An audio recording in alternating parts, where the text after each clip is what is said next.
The chair had no name. It was mine. The canvas one at the cold edge of the set. Black, the back left blank, because a stand-in does not get her name stenciled on anything. My name is Romy Sennett. I was 26, and Omega, a stand-in and body double. The woman they light the scene on, and then walk off before the star arrives. The face in every frame the camera is told to forget. The star was Sable Adair, 39, an alpha. The woman the whole lot called the Frost. The biggest name her mother's studio owned, and the only person on that set who had ever looked at me as though I were not furniture. On the last night of the shoot, with the press let in and 3 cameras a hand's width from her face, a journalist asked Sable Adair to describe her double. She looked at me across the whole cold length of the soundstage. Something moved through her face and then went out like a killed light. Welcome, everyone! Don't forget to subscribe to the channel! And she said one word, in the voice that never rose. She said, interchangeable. She said it so the cameras would carry it everywhere. They did. That is the moment I have lived inside ever since. If you want to hear uncensored, too hot for YouTube stories, check out my Patreon in the description. Tell us where you are watching from and subscribe. Let me back up first. I did not grow up on lots with cameras. I grew up in a cutting room that smelled of acetone and warm celluloid, 3 flights above a laundry, where my grandmother sat at a bench under a single lamp and taught me that a film is made twice, once by the people the world claps for, and once, in the dark, by the people it never learns the names of. She was one of the second kind. Romy Sennett, script supervisor and continuity for 40 years, the woman who sat beside the camera with a stopwatch and a clipboard, and remembered which hand the cigarette had been in, which button had been done up, where the light had fallen at 10 in the morning so it could fall the same way at 4. Continuity, she said, is just love with a stopwatch. You watch a thing so closely that you can put it back exactly the way it was. I was raised by a woman whose whole profession was paying attention to other people and never once being in the shot. She left me one thing when she died, and I have it still. A brass light meter on a braided cord, a Weston, older than my mother, dented on one corner where it had fallen off a dolly in 1971 and gone right on working. You held it up to a face and it told you, in a small trembling needle, exactly how much light was falling on a person. My grandmother wore it around her neck every working day of her life. I wore it around mine. It is not a magic thing. It is a piece of brass. But I have pointed it at a great many faces in my life, and there is only one it could never quite measure. And that is the whole of this story. I became a stand-in the way most of us do. Sideways and out of need. I had my grandmother's eye and none of her patience for the clipboard. I could hold still like furniture, and I could watch a body move and give it back to you exactly. The tilt of a chin, the weight on a hip, the particular way a person carried grief in their shoulders. It turns out that is a skill someone will pay for. A stand-in holds the star's place while the crew lights the scene, so the star does not have to stand for an hour under a lamp that could dry an eye to grit. A body double does the rest. The shots where you only need the shape of a person, the back of a neck, a hand on a rail, a body falling. I was good at both. I was good precisely because I disappeared. My whole trade was to be a person exactly enough to be useful and never enough to be seen. I would not have taken a picture that big if I had not needed the money the way you need air at the end of a long dive. My mother got sick the winter I turned 24, not the fast kind. The slow kind, the kind that comes for a person's balance and then their words and then the small dignities one at a time, so that some weeks she was herself and some weeks she was a frightened woman in a chair who called me by her sister's name.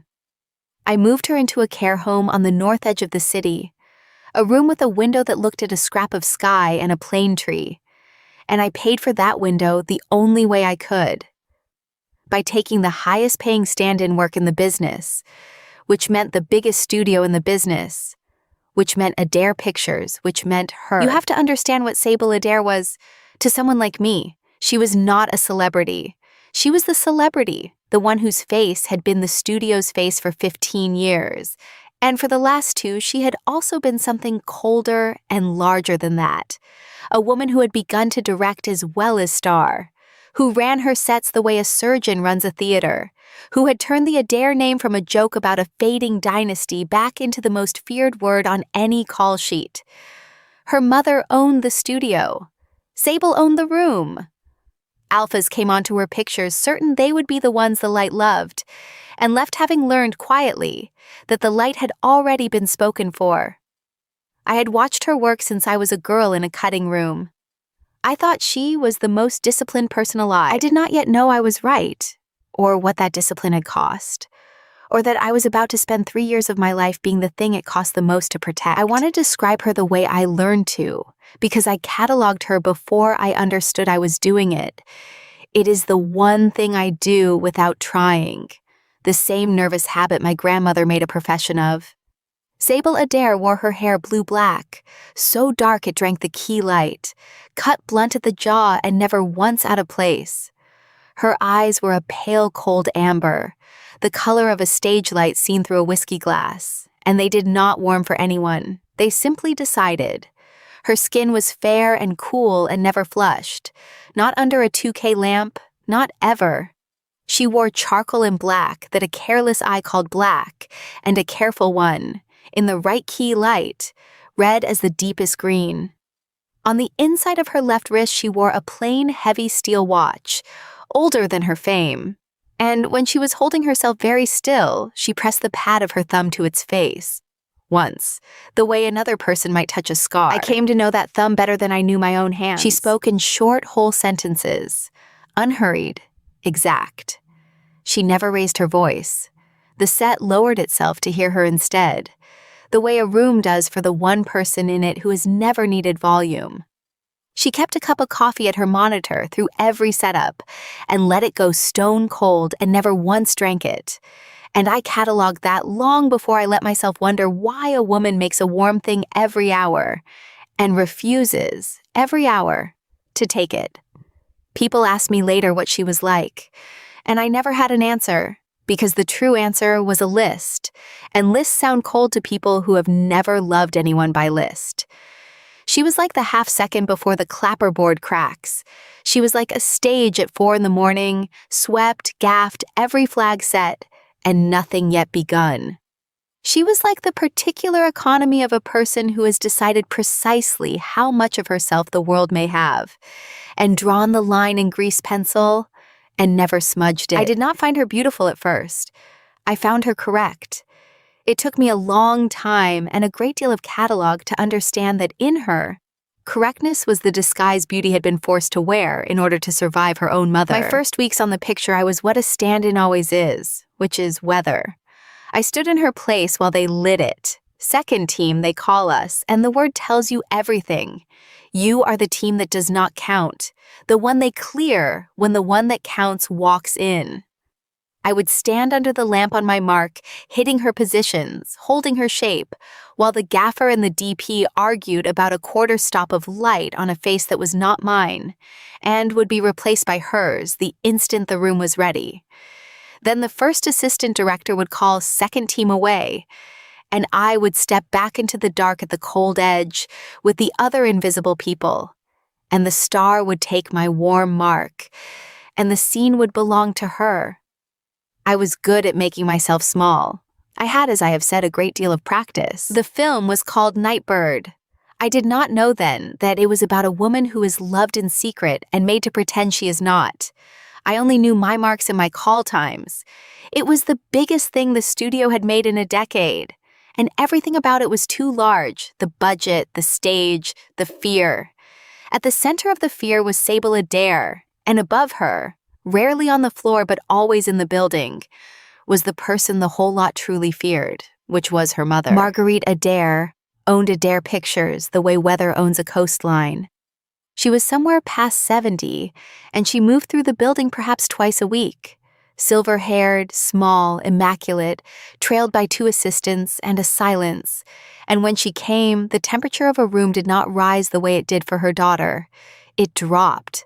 Sable's power was the power of a person the room wanted to please.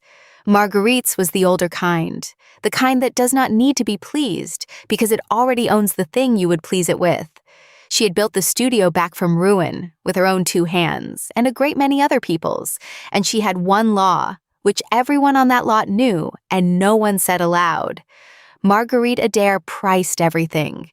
If a thing had value, she found its number. If a person her daughter was seen to love had value, she found that number too. And then she found out what it would cost you.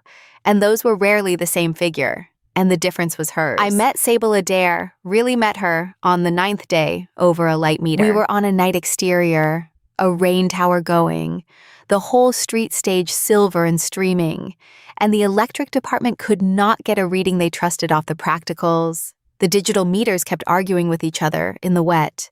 I was on my mark, being weather, holding Sable's place at a doorway, while 3 grown men swore quietly at a screen. And without quite deciding too, out of a habit 40 years old and not even mine, I lifted my grandmother's brass Weston on its braided cord, held it up beside my own face into the rain, and read the needle, and said the stop out loud, because that was what the meter was for, and I had forgotten, for 1 second, that I was not supposed to be a person on that set. The whole doorway went still. Second team does not speak. Then Sable Adair, who had been at her monitor 20 feet away in the dark, stood up and crossed the wet street stage without hurry, and stopped in front of me, and looked at the dented brass meter in my hand for a long moment. She did not ask whose it was. She said, "What did you read?" I told her the stop. She looked at the DP, and the DP checked it against the ancient brass number. And it was right. It is always right. It does not have a battery to be wrong. And Sable Adair looked back at me, at the cold edge, the weather, the furniture, and she said the second full sentence anyone with a name had said to me in 9 days. She said, "Keep reading it." And then, quieter, so the swearing men could not hear, she said the thing I have carried ever since. She said, "Eyes up." I did not understand it. I thought she meant look at the meter. It was only later, a great deal later, that I learned what eyes up meant to her. That it was the direction she gave herself. And then me, and then only me. Chin down, if you must, but eyes up. Do not look away from the thing that frightens you. Do not let them make you small in your own face. She gave the whole set directions all day long. She gave me that one. I did not know yet that it was already, in the 9th day, a private language of 2 words, and that everything that happened to us afterward would be an argument about whether I was allowed to obey it. After that, she saw me. That is the only way I can put it. She had a way of arriving at the pass. I mean the monitor. I have spent too long around kitchens since. She had a way of arriving at her monitor and letting her eyes go once around the room to check every element, the light, the rain, the marks. And after the 9th day, that circuit included me, 1 beat at the cold edge, once a setup, the way you touch a thing to be sure it is still there. I cataloged it the way I catalog everything, so I would not have to feel it yet. The circuit of her eyes, the thumb to the watch when a scene would not come right, the cold coffee at her elbow, the black that was green in the key light, the blunt dark hair that never moved, and the 2 words given only to me at the cold edge when the day had gone hard. Eyes up. Why was she being kind to me? I asked myself that for weeks and answered it wrong every time. I decided she was bored. I decided it was noblesse, the small mercy a very grand person spends on a very small one to feel the size of the gap. I decided a dozen careful, cynical things, because the true thing was too large to hold, and I was a person who put large things down before they could be dropped. The true thing was that Sable Adair had been watching me far longer than I had been watching her, and for reasons that went back further than the picture, and that the kindness was not kindness at all in the end. It was recognition. But I get ahead of myself. I said I would back up. And there is a great deal to back up to. The weeks of that shoot were the happiest of my life, and I did not know it, which I am told is the usual arrangement. I learned her, not the way the magazines learned her. I learned the true small things, the continuity of her, the things my grandmother would have written on a clipboard, that she took her coffee to hold, not to drink, because her hands needed a task, and she would not give them a nervous one where the crew could see. That the thumb to the watch was not a check of the time. She did it in the middle of the night when the time did not matter. It was a metronome she kept a private beat on. that she wore the same steel watch every day, though she could have worn anything, and that once, when a costumer tried to take it for a period scene, the temperature of the stage had dropped to Marguerite levels for exactly 4 seconds until it was given back, that her black was green, that she never, ever let herself be caught looking at a thing she wanted. I caught her twice. Both times it was the cold edge, both times it was me. By the 6th week, we had a geography, she and I, invisible on a stage full of 200 people. It was made entirely of inches and errands and the ordinary traffic of a set, and it would have looked to any camera like nothing. She would need a reset held while the DP fussed, and I would hold it, and she would come to the doorway to check the eye line. And for the length of a held breath, we would be a foot apart in the rain light, saying nothing. And then the AD would call the shot, and the foot would become the whole stage again. She started, near the end, to root small mercies to me through the second AD. A chair moved out of a draft. A call time softened on the mornings I had told no one I spent at a care home on the north edge of the city. I had told no one. She knew anyway. I cataloged that too, and made myself not feel it, and failed for the first time. The night it changed was a wrap early, a rare gift. The rain tower shut down at 2 a.m, and the crew streaming off the stage toward their cars. And I stayed, the way I always stayed, to put my grandmother's meter back in its case, and to be the last small person in a large dark room, which is a thing I have always loved. And Sable Adair had stayed too, alone at her dead monitor in the cold blue work light. And she watched me case the brass meter, and she said my name for the first time. Not stand-in, not second team. She said, "Romy." And I said yes. And she said, "Come here." And I want to be very careful about what I tell you, because this is a story I have decided to tell honestly, and there are cameras enough in it already. I will only say that 8 feet of cold stage became none of it, and that a woman who priced everything had a daughter who that night, in the dark, gave a thing away for free, and that when I left the stage at dawn, I was bonded to Sable Adair, the mark of it at the side of my neck under my collar, where no camera would ever be told to look, and I was happier and more frightened than I have ever been before or since, until the night at the very end when I was both again, on a red carpet, for the opposite reason. We had 11 days. I have counted them so many times the number has worn smooth. 11 days in which the shoot went on and no one knew, in which she gave the set its directions, and gave me the 2 words in which I wore a collar in July, and a mark I would not have traded for the whole studio, in which I let myself, for the first time in my careful catalogued life, believe that a small person could keep a thing this large and not be made to pay Marguerite Adair's difference on it. On the 12th day, her mother came onto the floor, and I learned what my number was. I did not see the meeting. I have pieced it together over 3 years from Saul and from the record, and at the very end from Sable herself. And I will give it to you the way I finally understood it, which is not the way I understood it that day. That day I understood nothing except the result. Marguerite Adair had a person on every crew whose job was her, not the picture. She had known about the mark on my neck, it turned out, before I had stopped being surprised by it myself. She did not come to the floor to forbid it. Forbidding is for people who cannot price. She came to name my number. She sat her daughter down in the production office at the end of the stage, glass on 3 sides, and she told her, in the reasonable voice that owns things, exactly what the stand-in was worth and exactly what she would cost. The stand-in was worth nothing, said the arithmetic. That was the whole of her leverage. Romy Sennett had a dying mother in a room she could barely pay for, a union card that a studio Marguerite's size could suspend across every lot in the business with 3 phone calls, and a face whose only value was that it disappeared. Marguerite did not threaten crudely. She simply laid the numbers on the glass table and let her daughter read them.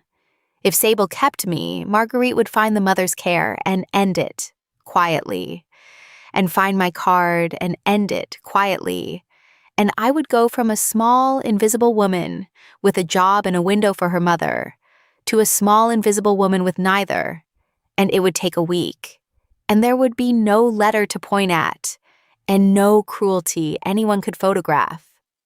That is how the woman who priced everything did her worst work.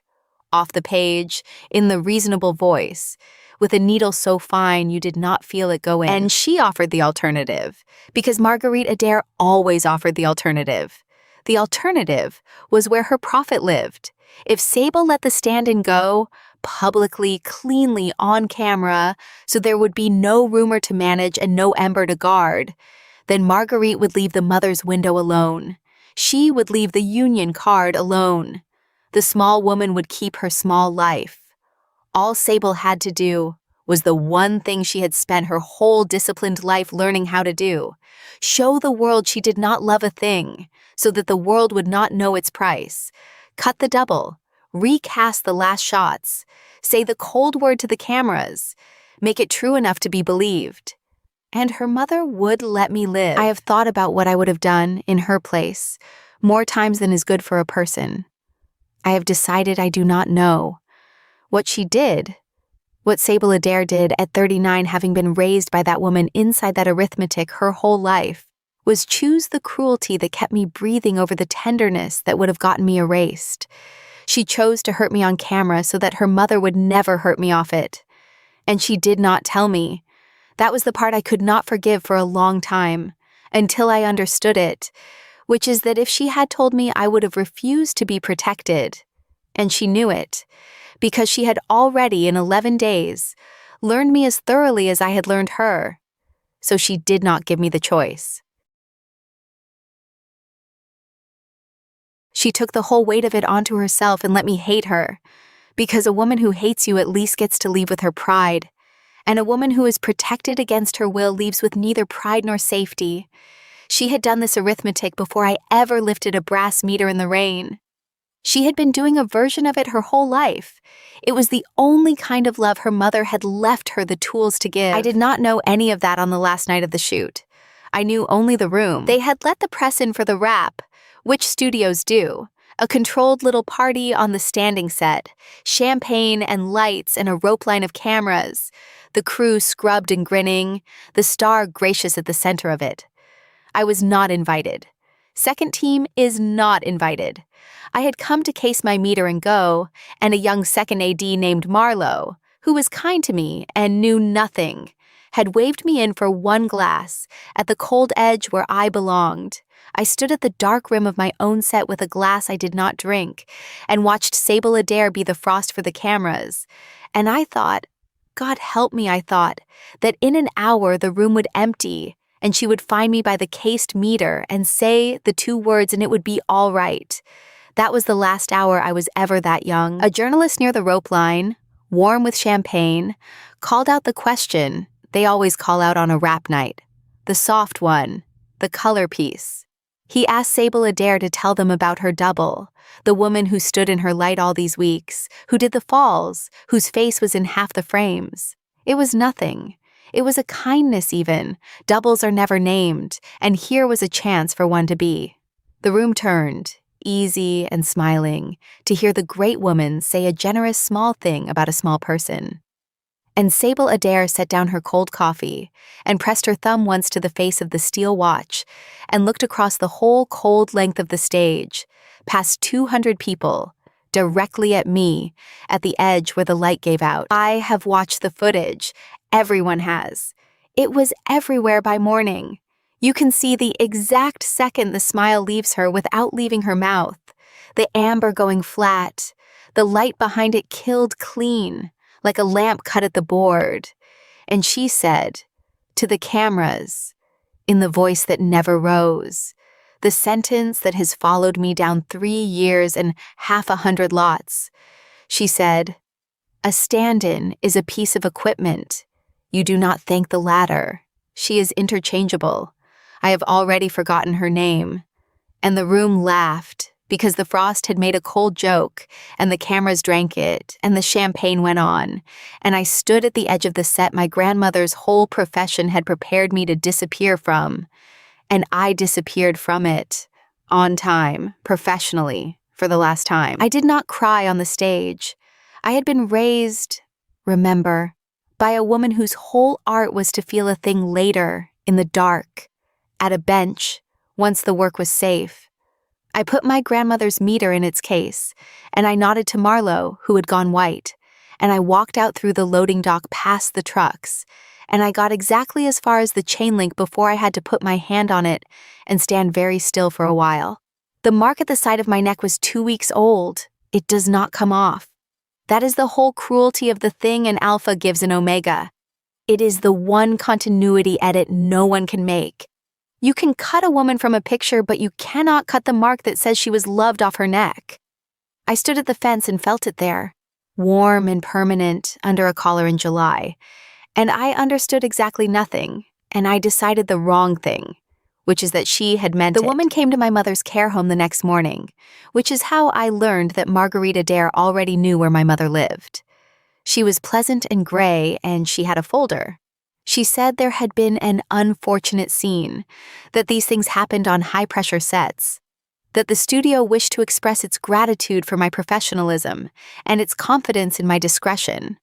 The folder had a number in it that was more money than I had ever seen in one place, and a document that said, in the reasonable language that owns things, that I had never been anything to anyone on that picture, that I would never say otherwise, that the mark on my neck had come from nowhere and meant nothing, and I would let it be called nothing for the rest of my life.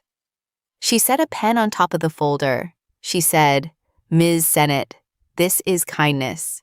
Take the kindness." I did not take the kindness. I want to be honest that it was not entirely courage. Some of it was that I could not make my hand pick up the pen. The way you cannot make your hand touch a hot pan even when your mind has agreed it is only warm. But some of it was my grandmother, 40 years at the edge of the frame, uncredited, unpaid at the end, who had told me one thing when I was small and angry about it. They can leave your name off the picture, Romy, but they cannot make you sign that you were never there. So I did not sign that I was never there. I closed the folder and I gave it back to her with the pen on top exactly where she had set it, undisturbed, continuity intact. And I said, "I'll keep my own discretion, thank you." And I went in to sit with my mother, who on that particular morning knew me, and asked why I was wearing a scarf indoors. And I said I had caught a chill, which was as close to the truth as I could bear to come. The number went away. The threat did not have to be spoken again. That is the elegance of the way that woman worked. I understood the terms without a second visit. I kept my mouth shut, and my card stayed valid, and my mother's window stayed hers, and I never spoke the name Adair to a journalist or a friend, or for a long time, to myself. The clip of the cold joke played on for a while, and then, the way everything does, stopped playing. And Sable Adair went on being the frost, and I went on being weather on other lots, for other stars under a collar, with a mark that would not come off, and a meter that would not lie. The 3 years I do not like to talk about, so I will tell you only the part that matters, which is the part I did not understand until the end. Someone was protecting me. I did not see it as protection. I saw it as luck, and I was too tired to interrogate luck. The second unit bookings came steadily, more than a cut woman with no references should have gotten, always through a small agency I had never signed with, always for the falls and the shapes and the invisible work I was best at. Never on an Adair picture, never anywhere near her. My mother's care home sent me, in the second year, a letter about a foundation grant that had quietly taken over the portion of her costs I had been drowning under. A grant with a name that meant nothing, and an address that was a mail drop. I told myself charity was real and let it be real, because to look too closely was to hope, and I had put hope down at a chain link fence, and I was not going to pick it back up. I saw her once in those 3 years. A lot in the valley, a crossover between 2 stages. She in a car going one way and I on foot going the other. A distance of perhaps 30 feet and 4 seconds. She did not slow the car. But as it passed, she pressed the pad of her thumb once to the face of the steel watch on her left wrist, and looked straight ahead, and was gone. 4 seconds. I cataloged it, the way I catalog everything, and put it in the drawer with the rest, and told myself it was a woman checking the time. I was wrong about the impersonal part. I have told you that already.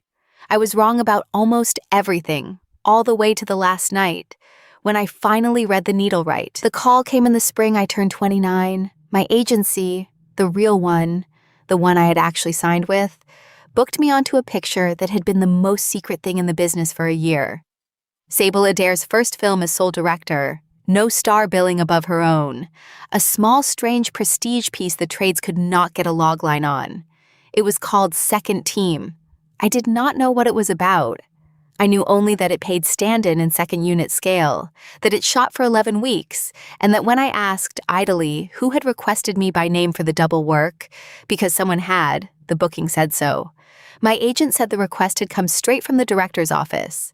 And I sat down on the floor of my apartment and did not get up for a while. I almost did not go. I want that on the record, because people hear how it ended and imagine I ran toward it. I did not. I sat on my floor, and I did the arithmetic her mother had taught me to do, which is the only mathematics I truly learned from those people. What will this cost? And what will it cost me? And are they the same figure? I decided they were not, and that the difference would be paid, as it always was, by the small person.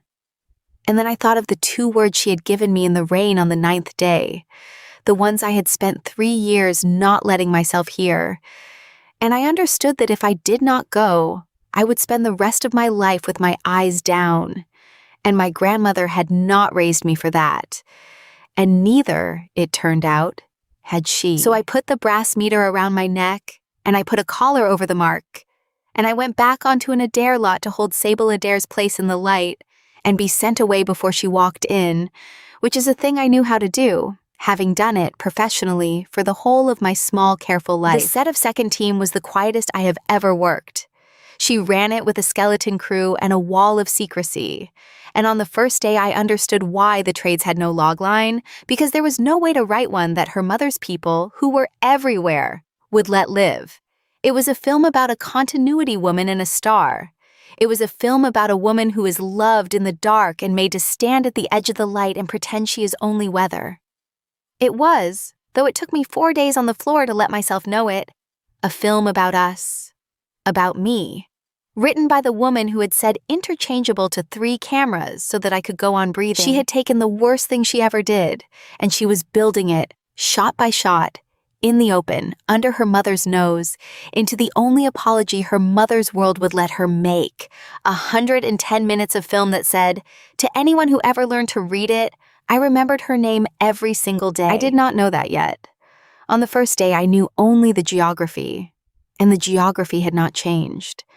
I stood on my mark being weather, holding her place at a window while the DP fussed. And I felt the temperature of the stage change by a degree no instrument could measure, and I did not turn around, because Second Team does not turn around. And Sable Adair arrived at her monitor in the cold blue work light, 3 years older and no less exact, and let her eyes go once around the room to check every element, the light, the marks, the window, and the circuit ended. 1 beat, at the cold edge, on me. She did not smile. She did not falter. She pressed the pad of her thumb once to the face of the steel watch, and then the first assistant director called Second Team away, and I stepped back into the dark, and the perimeter that would hold for 11 weeks and nearly break all of us was, without 1 word spoken, back in place. Saul found me at the crafts table that first night, and Saul is the person in this story who says the thing when the 2 people cannot. She was the gaffer, an old woman near 70 who had run the electrics on Nightbird 3 years before, which meant she had been in the room on the night of the cold joke, up in the perms with her lamps, watching the whole floor the way only the electricians ever do. She was half-blind in 1 eye from a lamp that let go in 1988, and she had hands like old rope and no patience for the reasonable language that owns things. She put a coffee in front of me, a real one, to drink, and she looked at the scarf at my neck in July, and she said, "You came back." And I said, "I got booked." And Saul laughed the way you laugh at a child who tells you the rain is not wet. And she said, "Kid, nobody gets booked onto this picture. She built it around a hole shaped like you." I did not answer her, because there was no answer that did not cost more than I could spend on the first night. But I cataloged what she said, and I put it in the drawer, and for the first time in 3 years, I did not shut the drawer all the way. The first week of second team passed in the strange suspended quiet of a set run by a woman I saw 40 times a day and was never once within reach of. We had a shape, and we kept it. I held her place. She took my mark. The AD cleared me before she walked in. Twice a day, sometimes 3 times, the reset would land on a window or a doorway, and she would come to check the eye line, and we would be a foot apart in the work light, saying the ordinary nothing of a set, the stop, the mark, the light, while a mark neither of us named cooled under my collar, and a cup of coffee neither of us drank cooled at her elbow. And then the shot would be called, and the foot would become the whole stage. I caught her looking once. It was, of course, the cold edge. It was, of course, me. This time she did not look away, and that was the first thing in 3 years that frightened me more than her mother. On the 4th night, she came to the crafts table herself, which the frost does not do, and stood across it from me in the blue light with her cold coffee held and not drunk, and did not sit, because sitting would have been a thing a camera could photograph, and she said quietly, the first full sentence she had said to me in 3 years. She said, "Your mother's window. Is it still hers?" And I understood, in one cold, clean drop, the whole architecture of the grant, with the name that meant nothing, and the address that was a mail drop. And I understood who had been protecting me. And I understood that she had just told me on purpose, the only way she could, in 6 words at a crafts table. And I put my hand flat on the table to keep it still. And I said, "It's still hers." And she said, "Good."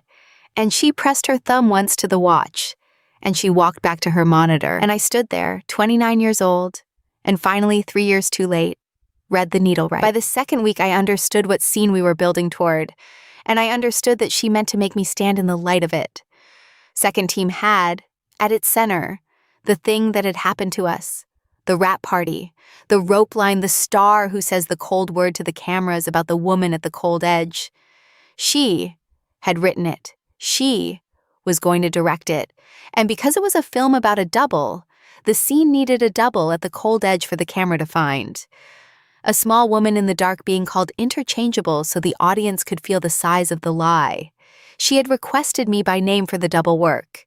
She meant for me to stand in the exact place and hear the exact word, and let the camera hold my face while an actor said it, so that the truth of what my face did would be in her film forever, uncut, where her mother could watch it 100 times and never once be able to prove what it meant. I did not know if I could do it. On the morning we shot it, I stood on my mark at the cold edge of a set built to look like the set I had really been cut on, under a lamp the same temperature as the one that had dried my eyes 3 years before, and the actor playing the star turned and said the line, "She is interchangeable. I have already forgotten her name." And my whole careful catalogued body remembered, and my eyes came up before I could stop them and found the real one, Sable, at the monitor, in the dark, watching my face do the thing she had built the whole picture to hold. She did not call cut. She let it run long past the line, longer than the edit would ever need, until I understood she was not filming the scene anymore. She was letting me have the take, giving me back in front of a rolling camera where no one could stop her, the moment her mother had stolen. And when she finally said cut, quietly, into the ringing quiet, she pressed her thumb once to the steel watch, and she said 2 words to the floor that the whole crew heard and only I understood. She said, "Eyes up." Saul was in the perms during that take, and she came down after with her rope hands shaking a little, and she did not put a coffee in front of me this time. She just stood next to me at the cold edge and looked at the built set that was a copy of our real ruin, and she said, "She has been trying to say sorry to you for 3 years in a language her mother can't read." She said, "That whole picture up there is the letter." And I said, "Then why doesn't she just say it?" And Sol looked at me with her one good eye, And she said, because the day she says it out loud where the wrong person can hear, the old woman ends you, and she'd rather build you a cathedral than get you killed. And she went back up to her lamps, and I stood in the false ruin of the real one, and I let myself for the length of one held breath believe her. On the 9th day of the 2nd week, she needed a reading she could trust. A night exterior again.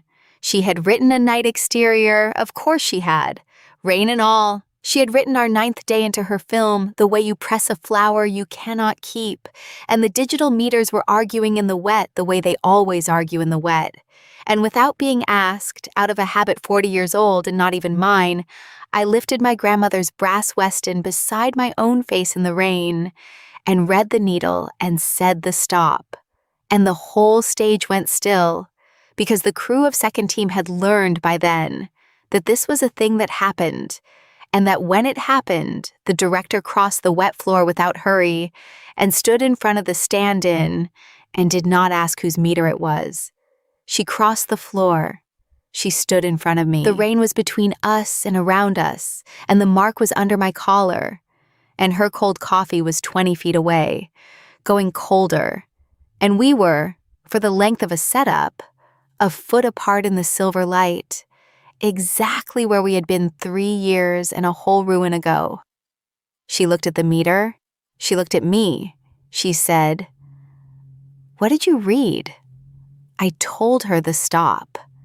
And then she did a thing she had never done, on either picture, in either rain. She lifted one hand, slowly, and she did not touch my face. She touched the braided cord of the meter where it lay against my collar, one finger, a half-inch from the mark, and she held it there for exactly 1 second, no longer, the way she closes her eyes. And she said, so quietly, the rain nearly took it, still hers. And I did not know if she meant the meter or the mark or me, and I have decided since that she meant all three, and that she was right about all three, and that it took everything she had not to close the half-inch, and everything I had not to close it for her. She stepped back. The AD called the shot. The foot became the whole stage. We did not close it. That was the closest we came for a long time, and it was made of a finger and a cord and a half-inch of July. And it was more than any kiss I have ever been given by anyone else. I want to tell you about my mother, because she is the reason the perimeter had to hold, and because on the 3rd week she had a good afternoon, and it undid me. I brought the meter to her room, the way I sometimes did, because it had been her mother's before it was my grandmother's before it was mine. 3 generations of women at the edge of the frame. And on a good afternoon, she liked to hold it and point it at the window and read me the stop in a voice that came from a long way back. She pointed it at the plane tree and read the light, correct as it ever was. And then she pointed it at me, at my face, and the needle swung, and she frowned at it, and she said, "You're standing in too much shadow, Romy." And she reached up with one unsteady hand and touched the scarf at my neck, and she said, "Take that off. Let the light find you." And I could not because of what was under it, and I told her I had caught a chill. And she said, "You've been catching that same chill for 3 years," and looked at me with a clarity the illness almost never let her have anymore, and said, "Whoever she is, tell her the shadow's not a kindness." And then the afternoon closed over her again, and she was gone back into the frightened place. And I sat with the brass meter in my 2 hands and understood that even my mother, who had lost most of her yesterdays, could read the light on my face better than I could. The merger came onto the floor in the 4th week, the way her mother always came onto the floor, which was through other people first. There was suddenly a second name attached to second team in the trades, Céline Roux, a co-star of Sable's from years back, an alpha, an heiress, the daughter of the financier whose money Marguerite needed to close the sale of the studio she had decided, at last, to sell. For the right price, to the right family, sealed the old way, by a marriage. That was the arithmetic.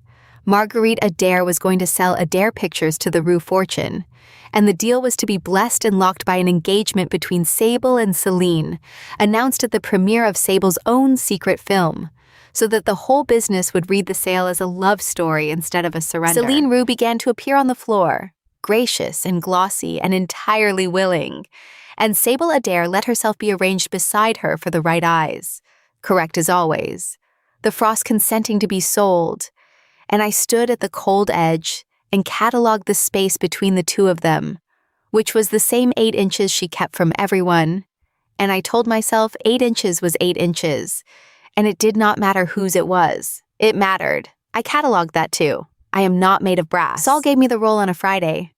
She came to me at the wrap of the 4th week with a battered film can under her arm, actual film, which nobody shoots anymore, and she said Sable had insisted on running 1 camera on stock for the picture, an affectation the trades thought was vanity, and Sol knew was something else. She opened the can enough for me to see. It was the circle takes, the marked good takes, of every second unit shot I had done on second team, and clipped to them, impossibly, 3 years old, gone brown at the edges, the circle takes of my work on Nightbird, the falls and the shapes and the hands on rails, the frames the studio had recut me out of and released without my face, saved. Sol said she had pulled them from the vault herself, against every rule her mother's lawyers had ever written, and had them held in her care because her care was the one place on the lot her mother did not think to look. She said, she wanted you to have proof, in case it ever came to needing it, that your face is in every picture they ever told the world it wasn't. She said, a camera remembers every face it was told to forget, kid. She just needed a gaffer old enough not to be afraid to keep the can. And I took the can in my 2 hands, the way I had taken the meter, and I understood that I was holding, in brown-edged film, the whole of what her mother had spent 3 years and a great deal of money trying to make sure had never happened, and that Sable Adair had risked the only leverage she had left, her mother's belief that she did not care, to put it in my hands before the end. The crisis, when it came, did not come the way I had feared. I had feared a slow thing, the reasonable gray woman with a folder, the needle so fine you do not feel it go in. What came instead was fast, because I had made it fast, because I had done, on the last week of the shoot, the one thing a small, careful woman is never supposed to do, which is refuse to be protected any longer. Marguerite Adair knew I was back. Of course she knew. She had a person on every crew, and she had known, I think, since the first booking, and had allowed it, the way you allow a small debt to run, because calling it in is more useful later. She called it in on the Monday of the last week. She did not summon me, she summoned her daughter, to the glass office at the end of the stage, the same shape of room where 3 years before she had laid my number on a table, and through the glass, from the cold edge, the whole floor watched the frost sit down across from her mother like a much younger woman, and we could not hear a word, and we did not need to. I read it off their 2 faces the way my grandmother taught me to read a scene with the sound off. Marguerite was pricing something. Sable was refusing to say the number. And on the glass table between them, gray and pleasant and patient, there was a folder. Sol told me the rest that night, because Sol had been up in the perms, and the perms hear everything. The premiere was in 6 days. The merger was to be announced there, the engagement to Céline Roux, the sale of the studio dressed as a love story. And Marguerite had discovered the flaw in her own long arithmetic, which was that her daughter had built an entire film around the woman she was supposed to have forgotten. And that if that film screened as shot, with my face at the cold edge holding the truth for 110 minutes, the wrong people might learn to read it. So her mother had given her a choice, the last and cleanest one. Recut the picture, cut the double, cut me, out of second team the way I had been cut out of Nightbird, erase the face, reshoot the cold edge with a stranger, and announce the engagement at a premiere of a film that no longer had me in it. Do that. And the small woman keeps her small safe life a second time. Refuse, and Marguerite would let the picture screen, and then she would end me in earnest. Mother's honor, no folder to point at. 3 phone calls, and this time she would make certain there was nothing to protect. And there was a folder for me too. The gray woman found me the next morning, Older now. The same folder, a larger number, the same pen set on top. Ms. Sennett. The studio wishes to express its gratitude and its confidence in your discretion. Sign, take the kindness, be gone before the premiere, and no one need be ended at all. I looked at the pen where she had set it. I thought about the first folder, 3 years before, and the girl who could not make her hand pick up the pen. I was not that girl. I had a film can in my closet full of brown-edged proof that my face was in every picture they ever swore it wasn't, and I had a mother who could still, on a good afternoon, read the light on me and tell me the shadow was not a kindness, and I had 2 words that a woman had risked everything to keep giving me across 3 years and 2 reigns. So I did the hardest, most honest thing I've ever done, which was not to refuse the folder. Refusing the folder was easy.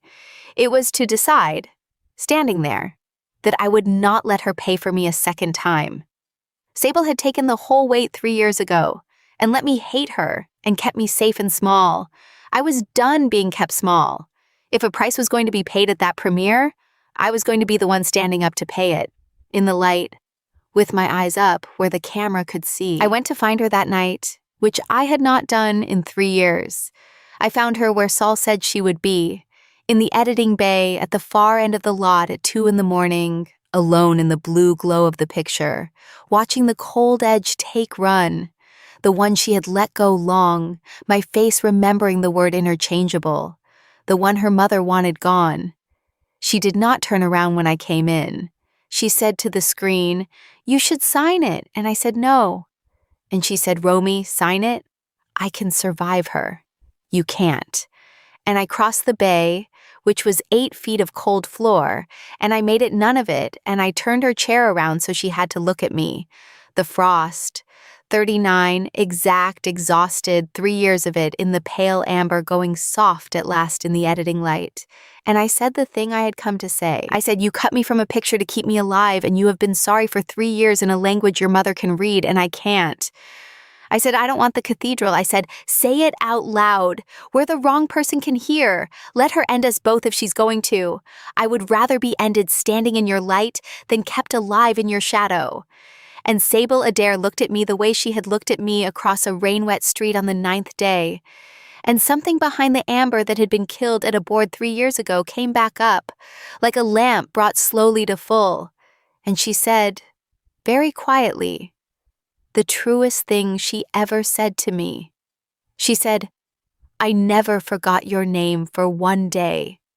And then she said it, the whole of it, the sentence her mother had made her turn into a cold joke. I remember it in the morning, before I remember my own. What happened next was very small.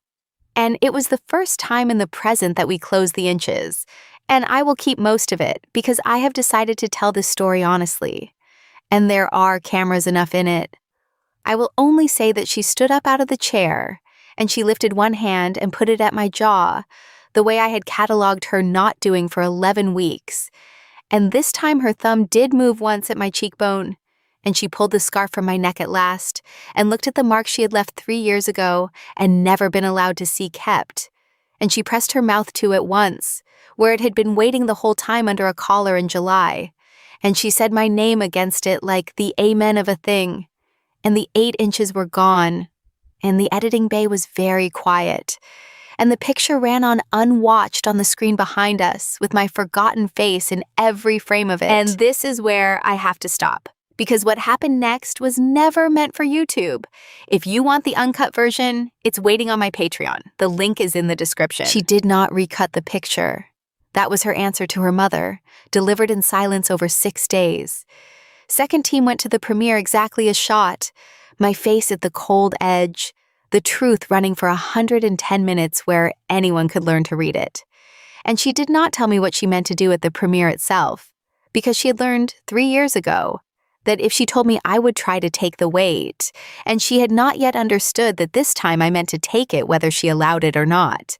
We went into that night each planning, in secret, to be the one who paid. It is the only argument we have ever both won. I was not on the guest list. Doubles are not on guest lists. But Saul had an old dinner jacket, 40 years old, and a pass that said crew, and she walked me up the side of the red carpet in the crowd noise and the flashbulbs with the battered film can under her arm, like a woman carrying her lunch, and she put me at the rope at the edge of the light. The cold edge, always the cold edge. I have spent my life at the cold edge of other people's light. And she said, when it's time, kid, you walk into it. Don't wait to be invited into your own life. And she pressed the film can into my 2 hands. Marguerite Adair stood at the top of the carpet in silver, small and immaculate, receiving the business the way weather receives a coastline. And beside her, Céline Roux glittered, willing, and the announcement was set for the turn of the theater, the engagement, the sale, the love story that was a surrender. Sable came up the carpet in the black that was green if the light hit it right, exact, the frost, the steel watch on her left wrist, and the cameras went to her the way they always go to her, and her mother watched her come with the certainty of a woman who has priced everything in the frame and knows to the dollar what each thing will cost. She did not know what I was worth. That was the one number she had never been able to find, because it was the one thing on the whole carpet that had come in on love and could not be made to leave on money.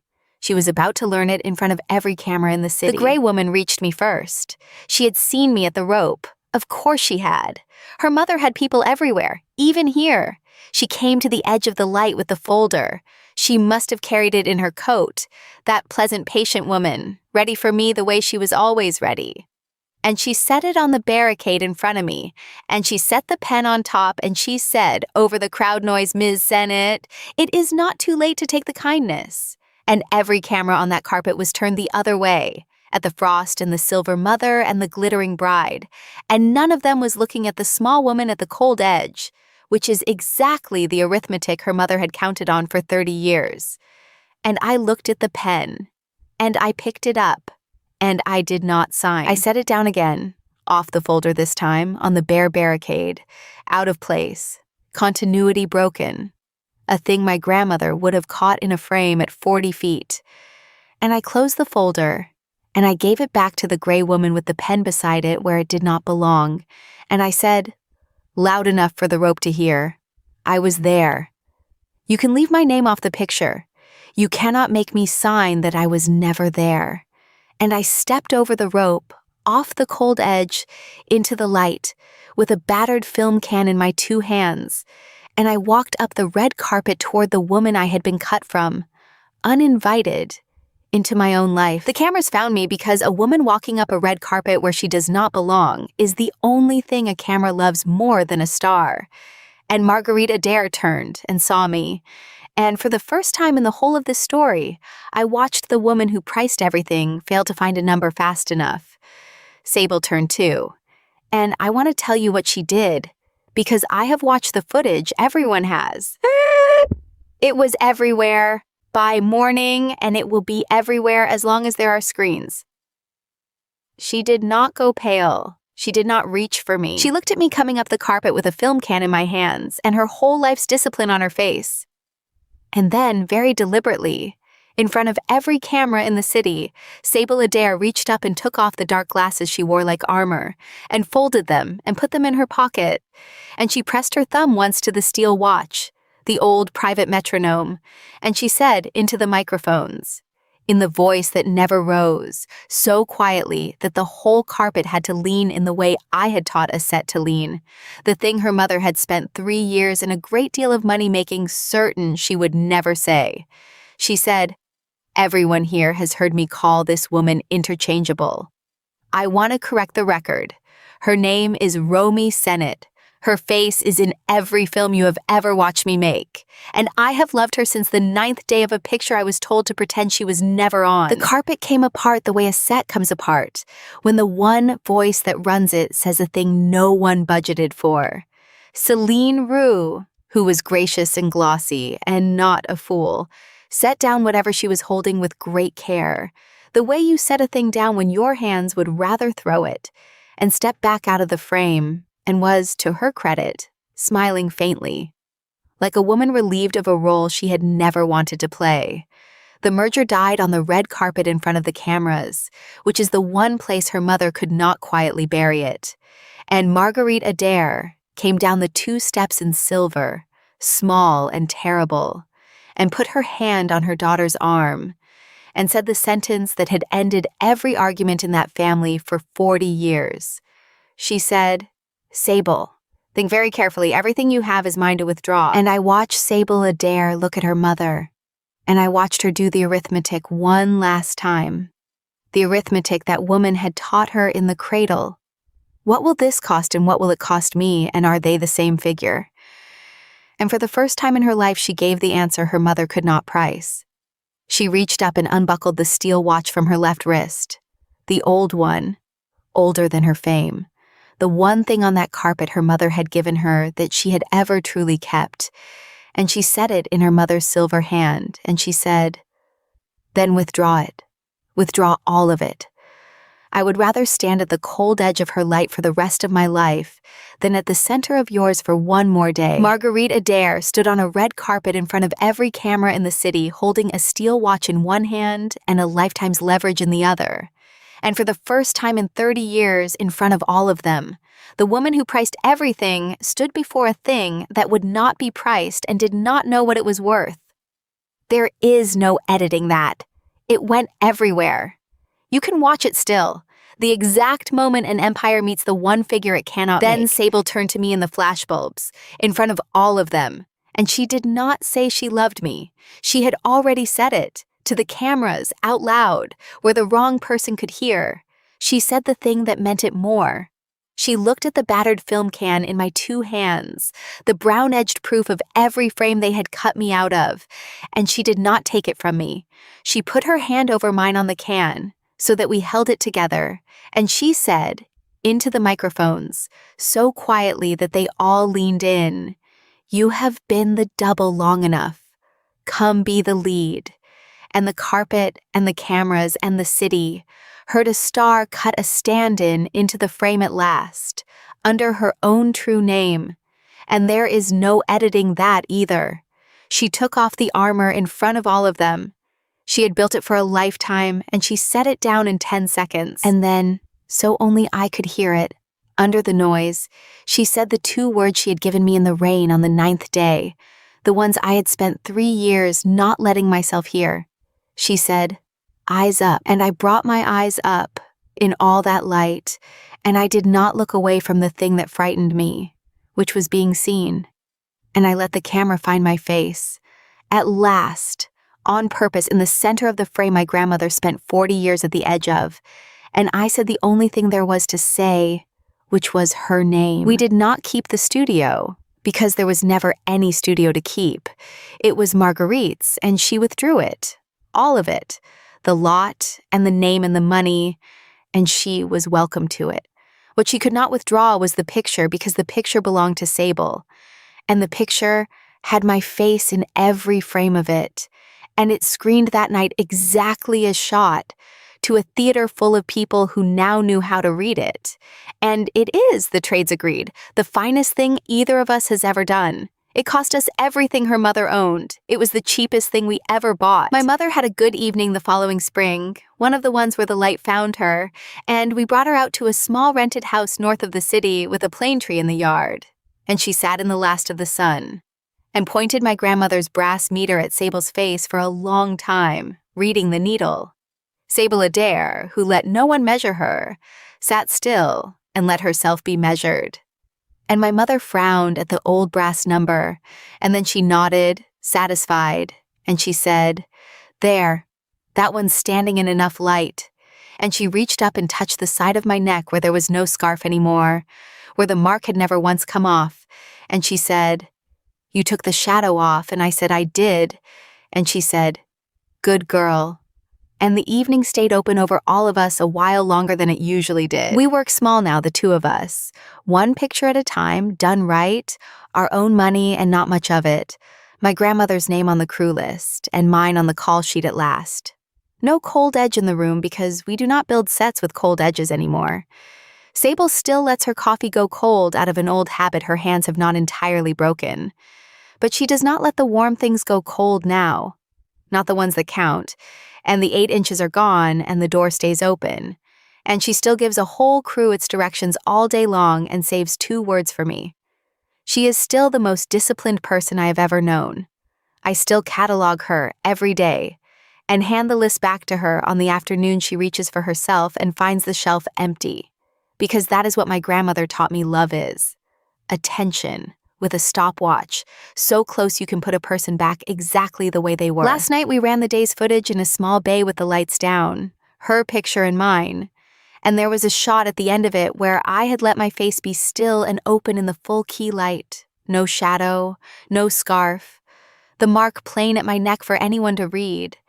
And Sable Adair watched it run to the end and closed her eyes for exactly 1 second. No longer, the way she does.